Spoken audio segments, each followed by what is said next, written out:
1903 সালে কবিতা লিখেছেন, সেটা চালায়া দেওয়া হচ্ছে জাতীয় সঙ্গীত হিসাবে। অথচ ভারতের জাতীয় সঙ্গীত আল্লামা ইকবালের লেখা। এই খুনি মোদি এসে সেটা চেঞ্জ করেছে। সারা জাহাঁ সে আচ্ছা হিন্দুস্তান হামারা হামারা। আর ওর রবি ঠাকুর 1940-41 মারা গেলেন। স্বাধীনতা পেলাম 71-এ। কেমনে উনি জাতীয় সঙ্গীত লিখলেন? চিতায় বসে।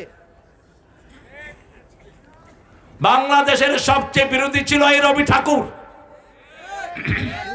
আমাদেরকে মেলেচ্ছ জাতি বলে গালি দিত, আর বলতে এরা মূর্খ, এরা কথাই বলতে পারে না। এখন থাকলে বুঝাতাম কথা বলতে পারি কি পারি না। এদেরকে ভার্সিটি দিও না। সিরাজের বাংলাকে ছোট করেছে রবি ঠাকুররা। বাংলা, বিহার, উড়িষ্যা, ত্রিপুরা নিয়েছিল আমাদের বাংলা, বঙ্গরাজ্য, সেটাকে ছোট্ট করেছে এই রবি ঠাকুররা।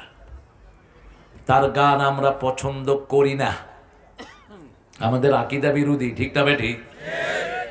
নজরুলের গানে আল্লাহর কথা আছে না নাই? তিনি দেশের প্রশংসা করেছেন, আল্লাহকে ভুলে গিয়েছেন। আমি মরিতে চাই না সুন্দর ভুবনে, ধন্য আমি তোমাকে বাসিয়াছি ভালো।